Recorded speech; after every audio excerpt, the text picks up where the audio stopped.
Good morning, good morning, all. This is Terry Martin on the Fifth Connection, and it's the 25th day of November. Watch Yahoo! where we are. Theo had to Why make am I himself so known. excited? Yeah, it's Monday morning. Here should be a lot more calm and quiet. Payday. How's it going, Theo? ready to distribute funds allocated to me. What can I say? Okay, good. I'm first in line. Thank you. Okay. Well, I was gonna stand in line as well. So Okay, well, on this good morning, we are going to complete part 4 of our discussion yeah. coming out of the biblical text in the book of Colossians, Colossians chapter 4, and we are now looking at verse number 1 of chapter 4. You will recall that the writer is tracking the idea of what wising up looks like. What is the profile of one who is walking in wisdom? He's personified. Wisdom is personified in chapter 1. Takes up residence in the life of one who is walking with great excitement and the joy of discovery. And then in chapter 2, that person or those persons would be mindful of the pitfalls and the barriers that prevent one from reaching for wisdom. And so they are careful about engaging in ideologies and isms and having themselves captivated by isms rather than being captivated by Christ and taking every thought captive to the obedience of Christ. And then in chapter 3 and chapter 4, wise people posture themselves to reach for wisdom because they understand that they are heavened for earth, they are dressed for display, and they are familied for fidelity. God has placed us in families so that our fidelity can show. It can show up in our marriages, in our parenting responsibility, and in the workspace and in the workplace.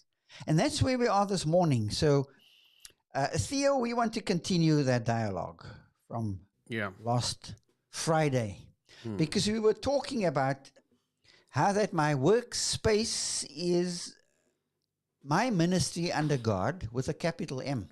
There is no lowercase m in serving God.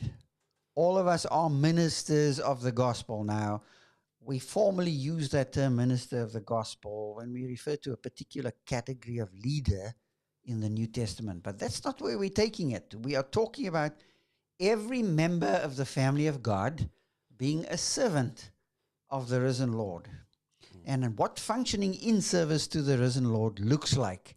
And we were talking last week, for the past 3 days, about what does this look like?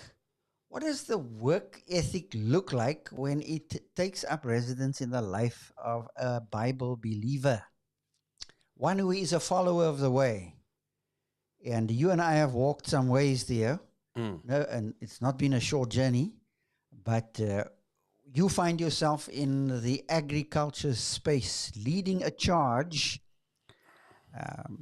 to train young people, to empower them, to be able to become self-sustaining and self-supporting, and to get them to understand that work has dignity. And so I want us to talk a lot more into that at this point. So let's pick up where we left off on Friday and talk us a little more through what has happened over the past 3 years, 2 to 3 years in particular, and talk to us about how Agri Academy has come onto the radar of a much wider audience now and is receiving support from the international community and from a believing community in Sweden. So let's take them in that order.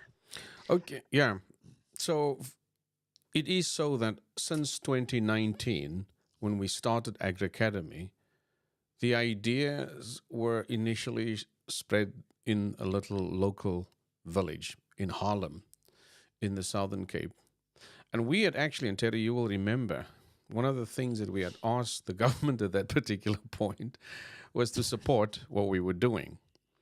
As a matter of fact, at that point, we had already received substantial support from folks in a local church in Brussels, because that's where we lived at that time. And men like Stefan Frey, Peter Hegnhauer, these are men of God, had seen the need for supporting and strengthening what we were doing. There was no doubt in their minds that this was a good work, that this was a good thing to do. And so already there were individual support, not just them, but because they did that, they started talking to others, and other folks in the local church started supporting what we're doing. We were able to renovate a building in that local community based on the support we got, so that we could get a classroom of our own. This is in Harlem. And we also, and this is, Terry, where you and I approached the regional government in George. We were sitting. Talk to us about that, Theo. That was very significant. Yeah. I don't know about you, but I did sense a tinge of intimidation, but I kept kind of thinking, Yeah, you got us here. You're going to take us through. Yes. Talk to us about what it was like in chambers, in that chamber Yes. with the mayor. Yes. And all these big shots sitting at the back of the... Come, Yes. paint the picture a bit. Yes, we let's tried. get a feel for what happened. This is it's good that we talk through this, because there's a real tangible history where people's hands have been in this. Their ears were alerted to this. They were told. Now, this is everyone from the Minister of Agriculture in the Western Cape, who didn't really had the time to meet up with us, but his HOD gave us some time. But then, so we were asking for a piece of land that we could acquire in order to make the learning a practical experience. That was the whole idea. If we're going to do agriculture, do it practically. So there's existing support, but my goodness, it was so hard. I don't know what you felt, because you were with me in those chambers. It was really cold. There were a few folks on a certain political spectrum that were really excited, but the majority in that chamber were not as keen. In fact, after that, there was a scurrying for dedicating and allocating sort of identified land to something else, but to us. It wasn't for us. It was for the folks, for young people in Harlem.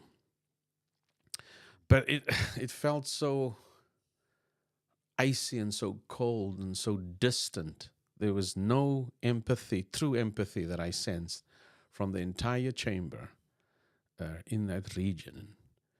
In the George municipality, had a cold sort of approach, or response rather, to what we were suggesting. I think wonder, Theo, if it could be, some of it was due to the fact that we had come in from the outside. Right? Yes, this is true. Two Cape Townians now, even though you were living halfway around the world already. Yes. You're coming in from the outside and you talking to us about the need on the inside. Yes. And you have a solution. Yes. And I remember, I see it was, I mean, your mouth was extremely dry and you didn't take a sip of water. No. That was hard. That was really, really hard. I don't think I spoke in anybody's sleep, right? So, but I do think that I felt so constrained, so restricted by the notion that I have to substantiate, I have to provide evidence to these folks of the authenticity of our request and the true desire of our souls. I have to say, God's people did a fantastic job in this regard. Because God's people in the local church in Brussels, and now subsequently in Sweden, were the ones who stepped up and looked at what we were doing as part of what God is doing in this world. That was just striking. It was not even an issue. It was not even a question.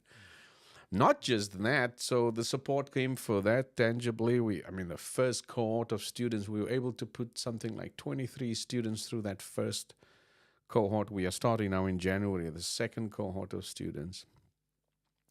And that came at a price, right, Theo? I came at a And huge, risk.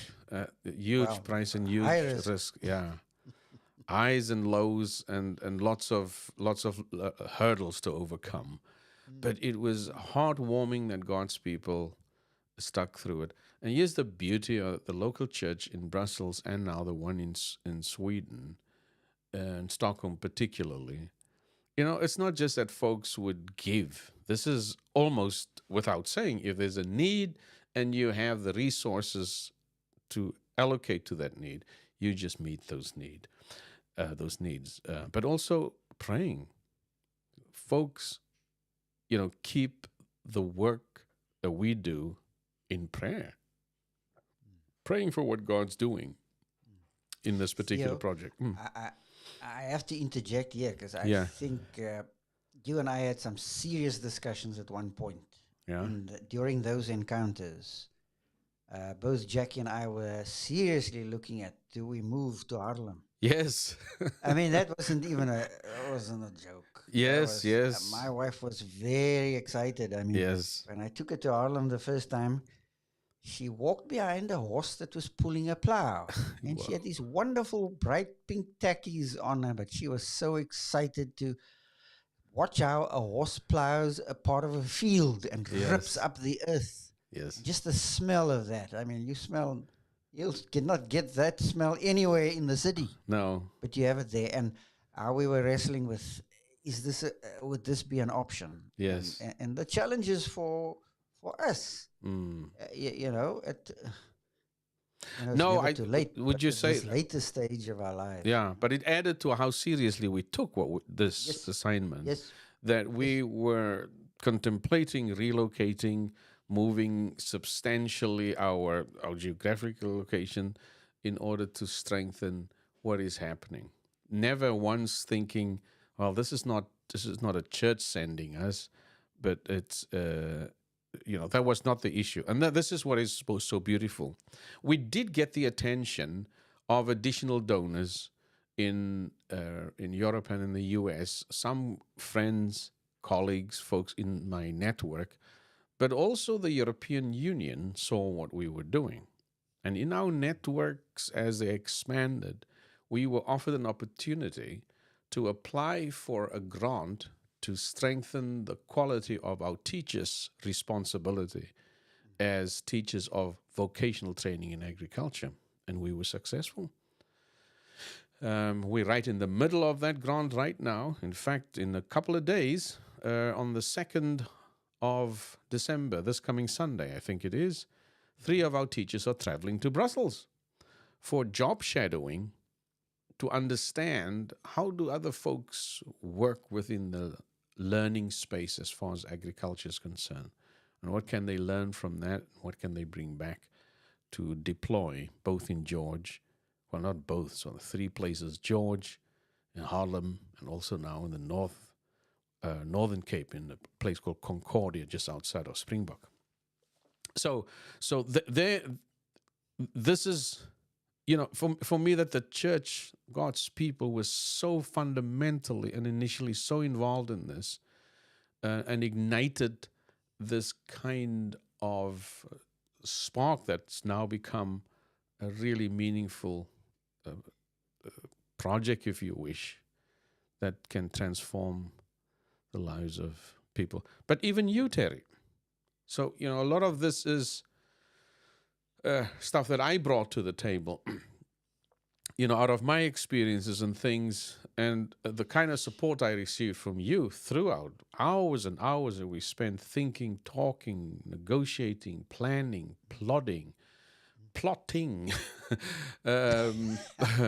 much, programming, raising sensitivity to how we actually pull this off. What do we do?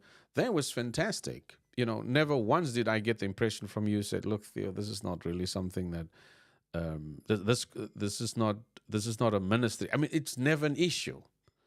And it's in a way sad that we have to talk about this, as this is definitely a ministry, and we've had situations like that too. Let me say, there's been incidents, and I don't really want to focus so much on them, but there have been times where God's people suggested to us that what we are doing is not a true ministry, and Yeah, some, very sad. That yeah, is very sad. very Some of those sad. That moments, shows how yeah, parochial we've become yes, very and how we cut narrow-minded. ourselves off from where the needs really are. Yeah, But we want people to listen to us. yeah, that's right. You know, we want them to listen to the saving message of Christ. Yeah. Interesting. Eh?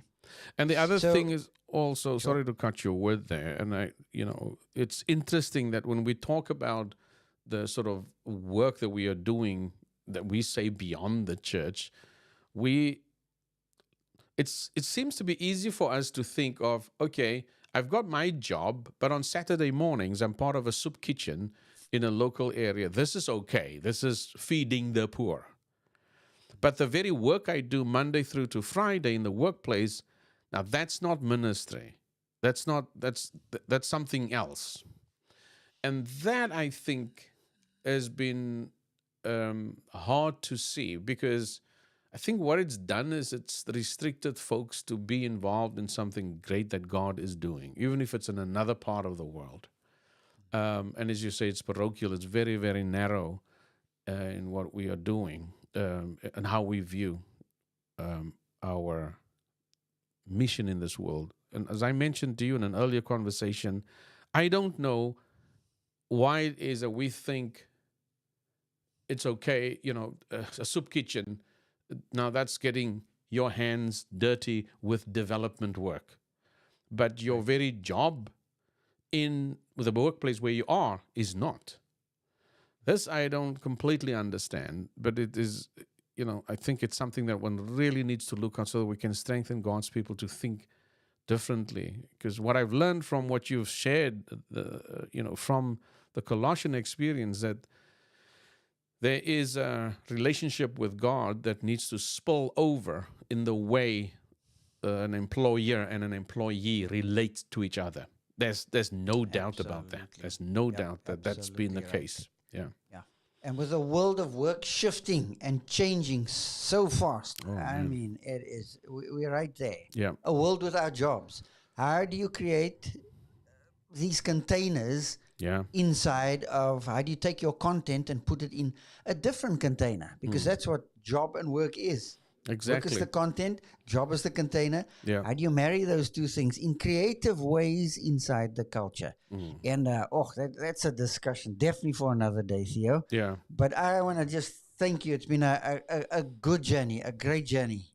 The Absolutely. ups and downs, not knowing where the next, sponsorship is going to come in, or whether it's Yeah, the going doors to have come. opened. Well, let's talk about that. I've not even mentioned the fact that we have now received, or we've changed the way that we want to teach, in sense that we had added additional quality to what we'll be providing, and we have raised the financial expectation in order to impact one life.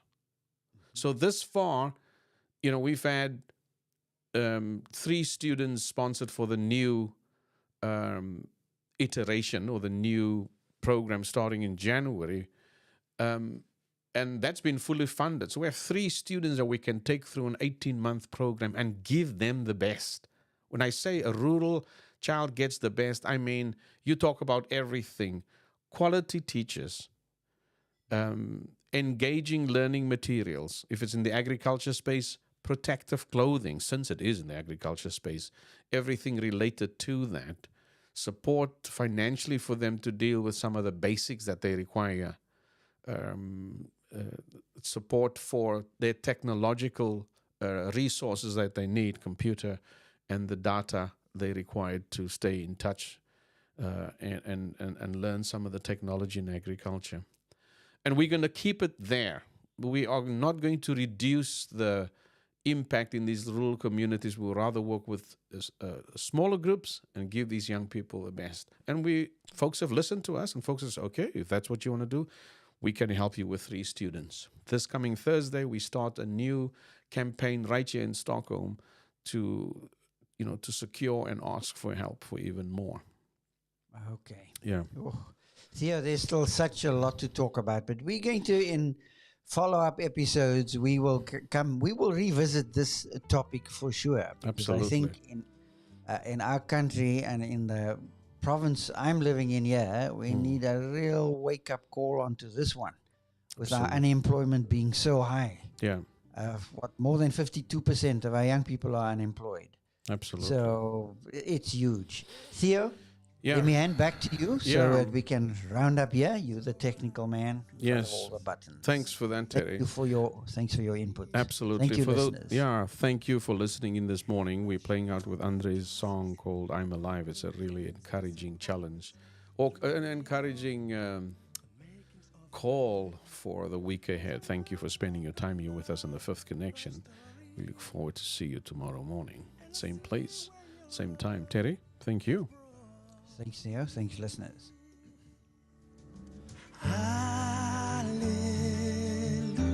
Hallelujah, I'm alive.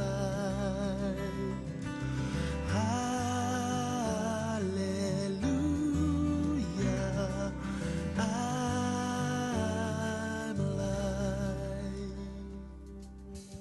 Don't know what tomorrow brings, shall not fret nor fear within, 'cause I know on solid ground I stand. Will lift my hands up to the sky. I will shout 'cause I'm alive. I will dance like David did before. And I will not take life for granted, 'cause now I'm living the life I've always wanted.